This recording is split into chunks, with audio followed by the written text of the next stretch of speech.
ಸ್ನೇಹಿತರೆ, ಯಶೋಧ ಚಾನಲ್ಗೆ ತಮಗೆಲ್ಲರಿಗೂ ಸ್ವಾಗತ. ಮಹಾಭಾರತ ಕಥಾಮೃತ ಮುಂದುವರೆದ ಭಾಗ ನೋಡೋಣ ಬನ್ನಿ. ದೂರ್ವಾಸರು ಈ ಮಾತುಗಳನ್ನಾಡುತ್ತಿರುವಾಗಲೇ ಸ್ವರ್ಗಲೋಕದ ರಥವು ಮುದ್ಗಲರ ಆಶ್ರಮದ ಮುಂದೆ ಧರೆಗಿಳಿಯಿತು. ಅವರನ್ನು ಸ್ವರ್ಗಲೋಕಕ್ಕೆ ಕರೆದೊಯ್ಯಲು ಸ್ವರ್ಗಲೋಕದ ದೂತನು ಮುದ್ಗಲರನ್ನು ರಥದಲ್ಲಿ ಕುಳ್ಳಿರಿಸಿಕೊಂಡು ಸ್ವರ್ಗಕ್ಕೆ ಕರೆದೊಯ್ದನು. ರಥದಲ್ಲಿ ಕುಳಿತ ಮುದ್ಗಲರು ಸ್ವರ್ಗದ ಜೀವನ ಹೇಗಿದೆ ಎಂದು ದೂತನನ್ನು ಕೇಳಿದರು. ಸ್ವರ್ಗದ ನಿವಾಸಿಗಳು ಎಷ್ಟು ಪವಿತ್ರಾತ್ಮರು, ಪುಣ್ಯವಂತರು. ಅವರು ಎಂತೆಂಥ ತಪಸ್ಸುಗಳನ್ನು, ಎಂತೆಂಥ ಘನ ಉದ್ದೇಶಗಳನ್ನು ಆಚರಿಸಿದವರು. ಅವರೆಲ್ಲ ಸಂಪೂರ್ಣ ದೋಷರಹಿತರೇ? ದೋಷರಹಿತರಲ್ಲವಾದಲ್ಲಿ ಅವರೆಂಥವರು? ಇದೆಲ್ಲವನ್ನು ತಿಳಿಸುವಂತೆ ಕೋರಿದರು. ದೂತನು ಸ್ವರ್ಗವಾಸಿಗಳ ಬದುಕಿನ ವಿವರಗಳನ್ನು ತಿಳಿಸಿದನು. ಧರ್ಮಶೀಲರು, ಇಂದ್ರಿಯ ನಿಗ್ರಹ ಮಾಡಿದವರು, ಅಸೂಯೆಯಿಂದ ಮುಕ್ತರಾದವರು, ಪರಾಕ್ರಮಿಗಳು, ದಾನಶೀಲರು, ಸದ್ಗುಣಿಗಳು ಇಂತಹವರು ಸ್ವರ್ಗಕ್ಕೆ ಪ್ರವೇಶ ಪಡೆಯುವರು.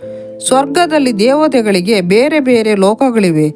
ವಿಶ್ವದೇವತೆಗಳು, ಋಷಿಗಳು ಮತ್ತು ಇತರ ವರ್ಗಗಳಿಗೆ ಅವು ಎಲ್ಲ ಆಸೆ ಆಕಾಂಕ್ಷೆಗಳನ್ನು ಈಡೇರಿಸುವ ದೇದೀಪ್ಯಮಾನವಾದ ಲೋಕಗಳಾಗಿವೆ.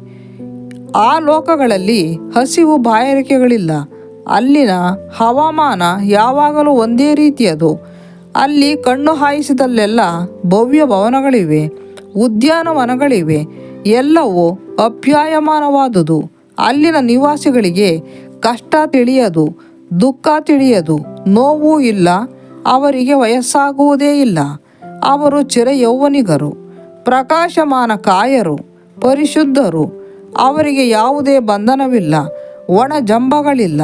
ಅವರು ಸ್ವರ್ಗ ಸುಖಿಗಳು. ಹೀಗೆ ದೂತನು ಸ್ವರ್ಗ ಜೀವನವನ್ನು ವರ್ಣಿಸಿದ. ಸ್ವರ್ಗ ಲೋಕದಲ್ಲಿನ ಒಂದೇ ಒಂದು ಕೊರತೆ ಎಂದರೆ ಅಲ್ಲಿರುವವರು ಯಾರೂ ಪುಣ್ಯಪ್ರದವಾದ ಕಾರ್ಯಗಳನ್ನು ಮಾಡುವಂತಿಲ್ಲ. ಭೂಲೋಕದಲ್ಲಿ ಮಾಡಿದ ಪುಣ್ಯ ಕಾರ್ಯಗಳ ಫಲ ತೀರುವವರೆಗೆ ಅವರು ಸ್ವರ್ಗದಲ್ಲಿರುತ್ತಾರೆ. ಸ್ವರ್ಗಲೋಕವೇನಿದ್ದರೂ ಭೋಗದ ತಾಣ, ಕಾಯಕದ ತಾಣವಲ್ಲ. ಭೂಲೋಕದ ಕಾರ್ಯಗಳಿಂದ ಸಂಚಯಿಸಿದ ಪುಣ್ಯ ಫಲಗಳು ತೀರಿದ ತಕ್ಷಣ ಅವರು ಸ್ವರ್ಗಲೋಕದಿಂದ ಪತನ ಹೊಂದುತ್ತಾರೆ. ಮುಂದಿನದು ಚಿತ್ರಹಿಂಸೆಯ ನರಕ. ಹೀಗೆ ಪತನ ಹೊಂದಿದವರು ಪ್ರಜ್ಞಾಶೂನ್ಯರಾಗುತ್ತಾರೆ. ಅವರ ಹಾರಗಳು ಒಣಗುತ್ತವೆ. ಅವರ ದೇಹವು ಧೂಳುಮಯವಾಗುತ್ತದೆ. ಪುಣ್ಯ ಕರ್ಮಗಳ ಫಲವನ್ನು ಅನುಭವಿಸಿದ ನಂತರ ಮತ್ತೆ ಮನುಷ್ಯರಾಗಿ ಜನ್ಮ ಪಡೆಯುತ್ತಾರೆ. ಬ್ರಹ್ಮಲೋಕದ ಮೇಲಿರುವುದು ವಿಷ್ಣುಲೋಕ. ಅದೇ ಪರಮಸ್ಥಿತಿ. ಯಾರು ಇಂದ್ರಿಯಗಳನ್ನು ಗೆದ್ದಿರುತ್ತಾರೋ, ಕೋಪತಾಪಗಳನ್ನು ಜಯಿಸಿರುತ್ತಾರೋ, ಯಾರು ಸಂಸಾರ ಬಂಧನಗಳಿಂದ, ಒಣ ಜಂಬ ಪ್ರತಿಷ್ಠೆಗಳಿಂದ ಮುಕ್ತರಾಗಿರುತ್ತಾರೋ ಅಂಥವರಿಗೆ ಮಾತ್ರ ವಿಷ್ಣುಲೋಕದಲ್ಲಿ ಪ್ರವೇಶ. ಧ್ಯಾನ ಮತ್ತು ಯೋಗಗಳಿಗೆ ತಮ್ಮನ್ನು ಸಮರ್ಪಿಸಿಕೊಂಡವರಿಗೆ ಮಾತ್ರ ಅಪರಿವರ್ತನೀಯ ಈ ಶಾಶ್ವತ ಲೋಕ ಪ್ರವೇಶ ಸಾಧ್ಯ. ಹೀಗೆ ಸ್ವರ್ಗಲೋಕದ ಬದುಕನ್ನು ವಿವರಿಸಿದ ನಂತರ ದೂತನು ಕೇಳಿದ, ಮುದ್ಗಲರೇ, ನಾವಿನ್ನು ಸ್ವರ್ಗದತ್ತ ಈ ರಥದಲ್ಲಿ ಪಯಣಿಸೋಣವೇ? ಮುದ್ಗಲರು ದೂತನು ಹೇಳಿದ ಎಲ್ಲ ವಿಚಾರಗಳನ್ನು ಕುರಿತು ಕೆಲವು ಕ್ಷಣ ಮನನ ಮಾಡಿದರು. ನಂತರ ಹೇಳಿದರು, ಸ್ವರ್ಗಲೋಕದ ದೂತನೇ, ನಿನಗೆ ನಮಸ್ಕಾರ. ನನಗೆ ಸ್ವರ್ಗವೂ ಬೇಡ, ಸ್ವರ್ಗ ಸುಖವೂ ಬೇಡ. ದೋಷಪೂರಿತವಾದ ಆ ಸುಖ ಸಂತೋಷ ಏಕೆ ಬೇಕು? ಸ್ವಲ್ಪ ಕಾಲದ ನಂತರ ನಾನು ಸ್ವರ್ಗದಿಂದ ಪತನ ಹೊಂದುತ್ತೇನೆ. ನನಗೆ ಪರಮಪದವಾದ ಆ ಶಾಶ್ವತ ಲೋಕವೇ ಬೇಕು. ಹೀಗೆ ಹೇಳಿ ದೂತನಿಂದ ಬೀಳ್ಕೊಂಡು ಎಂದಿನಂತೆ ವ್ರತ ಧ್ಯಾನಗಳಲ್ಲಿ ನಿರತರಾದರು. ಶಾಶ್ವತ ಲೋಕವಾದ ವಿಷ್ಣು ಲೋಕವನ್ನು ಗಳಿಸಬಹುದೆಂಬ ನಿರೀಕ್ಷೆಯಿಂದ ಯುಧಿಷ್ಠಿರನಾದಿಯಾಗಿ ಪಾಂಡವರು ಮತ್ತಿತರರು ವ್ಯಾಸಮಹರ್ಷಿಗಳ ಜ್ಞಾನಬೋಧೆಯಿಂದ ಆನಂದ ತುಂದಿಲರಾದರು. ವ್ಯಾಸರು ತಮ್ಮ ಆಶ್ರಮಕ್ಕೆ ಹಿಂದಿರುಗಿದರು. ದೂರ್ವಾಸರು ಪಾಂಡವರನ್ನು ಭೇಟಿ ಮಾಡಿದರು. ದುರ್ಯೋಧನನ ಬೇಹುಗಾರರು ಅರಣ್ಯದಲ್ಲಿ ನಡೆದುದೆಲ್ಲವನ್ನು ಅವನಿಗೆ ವರದಿ ಮಾಡಿದ್ದರು. ಪಾಂಡವರು ನಗರದಲ್ಲಿದ್ದ ಹಾಗೆಯೇ ಅರಣ್ಯದಲ್ಲಿಯೂ ಸಂತೋಷದಿಂದ ಇದ್ದಾರೆಂಬ ಯೋಚನೆಯನ್ನೇ ಅವನಿಂದ ಸಹಿಸಲಾಗಲಿಲ್ಲ. ಪಾಂಡವರಿಗೆ ಕಿರುಕುಳ ಕೊಡಬೇಕೆಂಬುದು ಅವನ ಇಚ್ಛೆಯಾಗಿತ್ತು. ಆಪ್ತ ಮಿತ್ರರೊಂದಿಗೆ ಸಮಾಲೋಚಿಸಿದನು. ಸಮಾಲೋಚನೆ ನಡೆಯುತ್ತಿದ್ದಾಗಲೇ ದೂರ್ವಾಸ ಮುನಿಗಳ ಆಗಮನವಾಗಿತ್ತು. ಅವರು 10,000 ಶಿಷ್ಯರೊಂದಿಗೆ ಬಂದಿದ್ದರು. ದುರ್ಯೋಧನನು ಅವರನ್ನು ಯಥೋಚಿತವಾಗಿ ಸ್ವಾಗತಿಸಿದ. ದೂರ್ವಾಸರ ರೀತಿ ನೀತಿಗಳು ವಿಚಿತ್ರವಾಗಿದ್ದವು.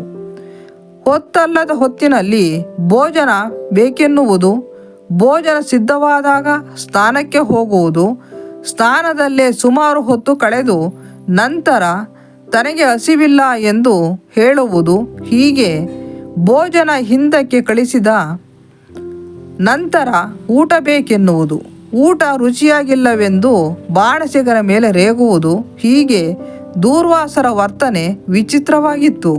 ಆದರೆ ದುರ್ಯೋಧನನು ಸಹನೆ ಕಳೆದುಕೊಳ್ಳಲಿಲ್ಲ. ದುರ್ಯೋಧನನ ವಿನಯ ವಿನಮ್ರತೆಗಳಿಂದ ದೂರ್ವಾಸರು ಸಂತುಷ್ಟರಾದರು. ದೂರ್ವಾಸರು ಹೇಳಿದರು, ದುರ್ಯೋಧನ, ನಿನ್ನ ನಡತೆಯಿಂದ ನನಗೆ ಸಂತೋಷವಾಗಿದೆ. ಧರ್ಮದ ಮಿತಿಯೊಳಗೆ ಬೇಕಾದ ವರವನ್ನು ಕೇಳು, ಅನುಗ್ರಹಿಸುತ್ತೇನೆ.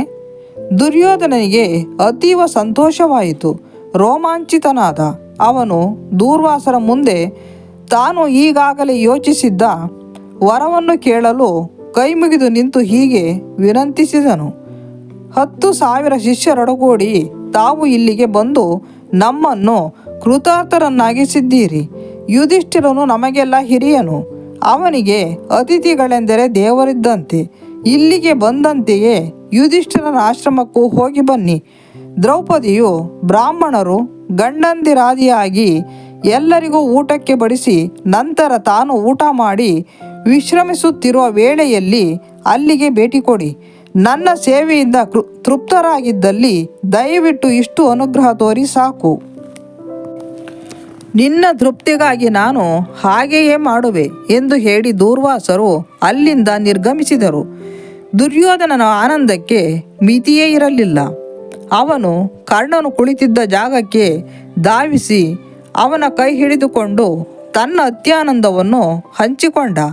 ಕರ್ಣನು ನುಡಿದ, ಸುದೈವದಿಂದ ನಿನ್ನ ಬಯಕೆಯನ್ನು ಈಡೇರಿಸಿಕೊಳ್ಳುವುದು ನಿನಗೆ ಸಾಧ್ಯವಾಗಿದೆ. ಪಾಂಡವರು ದೂರ್ವಾಸ ಮುನಿಗಳ ಕೋಪಾಗ್ನಿಗೆ ಬಲಿಯಾಗಿ ನಾಶ ಹೊಂದುವರು. ನಿನ್ನ ಶತ್ರುಗಳು ದೌರ್ಭಾಗ್ಯದ ಕತ್ತಲ ಕೂಪದಲ್ಲಿ ಹಾಳಾಗಿ ಹೋಗುವರು. ಒಂದು ದಿನ ದೂರ್ವಾಸ ಮುನಿಗಳಿಗೆ ಬ್ರಾಹ್ಮಣರು, ಪಾಂಡವರು ಮೊದಲಾಗಿ ಎಲ್ಲರ ಭೋಜನವಾಗಿ ದ್ರೌಪದಿಯು ಊಟ ಮುಗಿಸಿ ವಿಶ್ರಾಂತಿ ಪಡೆಯುತ್ತಿರುವುದು ತಿಳಿದು ಬಂತು.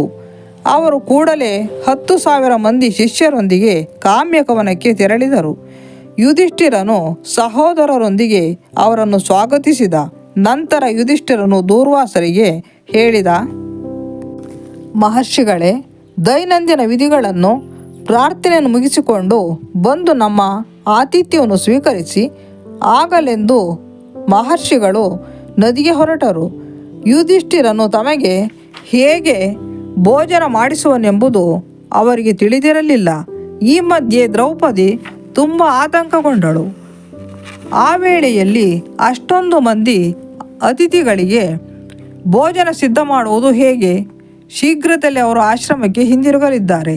ಕೃಷ್ಣನಲ್ಲಿ ಮೊರೆ ಹೋಗುವುದರ ಹೊರತು ಅನ್ಯ ಮಾರ್ಗವಿಲ್ಲ ಎಂದು ಅವಳು ನಿರ್ಧರಿಸಿದಳು. ಅವಳು ಶುದ್ಧ ಅಂತಃಕರಣದಿಂದ ಕೃಷ್ಣನನ್ನು ಪ್ರಾರ್ಥಿಸಿದಳು. ಕೃಷ್ಣ, ದೇವಕಿ ಪುತ್ರ, ಸರ್ವಶಕ್ತ, ಇಡೀ ಬ್ರಹ್ಮಾಂಡವು ನಿನ್ನೊಳಗಿದೆ.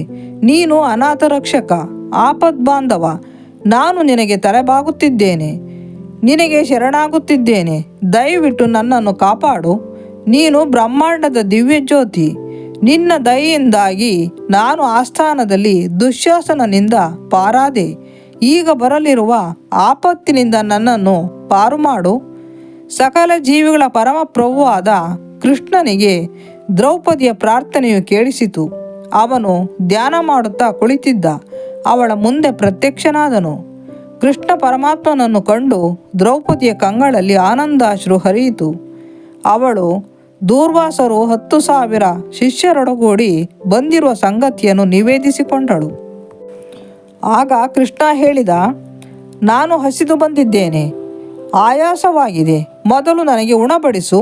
ದ್ರೌಪದಿ ಹೇಳಿದಳು, ಪ್ರಭು, ಸೂರ್ಯದೇವನು ನೀಡಿರುವ ಅಕ್ಷಯ ಪಾತ್ರೆ ನಾನು ಊಟ ಮಾಡುವವರೆಗೂ ಮೃಷ್ಟಾನ್ನ ಭೋಜನದಿಂದ ತುಂಬಿ ತುಳುಕುತ್ತಿರುತ್ತದೆ. ನನ್ನ ಊಟವಾದ ನಂತರ ಅದು ಬರಿದಾಗಿ ಬಿಡುತ್ತದೆ. ಅದೀಗ ಖಾಲಿ ಪಾತ್ರೆ. ಕೃಷ್ಣೆ, ಆ ಪಾತ್ರೆಯನ್ನು ಇಲ್ಲಿ ತಾ ನೋಡೋಣ ಎಂದ. ದ್ರೌಪದಿಯು ಸೂರ್ಯನಿದ್ದ ಅಕ್ಷಯ ಪಾತ್ರೆಯನ್ನು ತಂದು ಕೃಷ್ಣನಿಗೆ, ಇದೋ ತೆಗೆದುಕೋ ಎಂದಳು. ದ್ರೌಪದಿಯು ಕೊಟ್ಟ ಅಕ್ಷಯ ಪಾತ್ರೆಯಲ್ಲಿ ಒಂದು ಅನ್ನದ ಅಗುಳನ್ನು, ಒಂದು ತರಕಾರಿಯ ಹೋಳನ್ನು ಕೃಷ್ಣನು ಕಂಡನು. ಅದನ್ನು ತಿಂದು ದ್ರೌಪದಿಗೆ ಹೇಳಿದನು, ದ್ರೌಪದಿ, ಯಜ್ಞಗಳಲ್ಲಿ ಕಾಣಿಕೆಗಳನ್ನು ಸ್ವೀಕರಿಸುವ ಬ್ರಹ್ಮಾಂಡ ನಾಯಕನಾದ ಶ್ರೀಹರಿಯು ನಿನ್ನ ಆತಿಥ್ಯದಿಂದ ಸಂತುಷ್ಟನಾಗಲಿ. ಸಹದೇವನತ್ತ ತಿರುಗಿ ದೂರ್ವಾಸ ಮುನಿಗಳನ್ನು ಊಟಕ್ಕೆ ಕರೆದುತ್ತಾ ಎಂದು ಆಜ್ಞಾಪಿಸಿದ. ಸಹದೇವನು ನದಿ ದಂಡೆಗೆ ಹೋದನು. ಮಹಾಭಾರತ ಮುಂದುವರಿಯಲಿದೆ.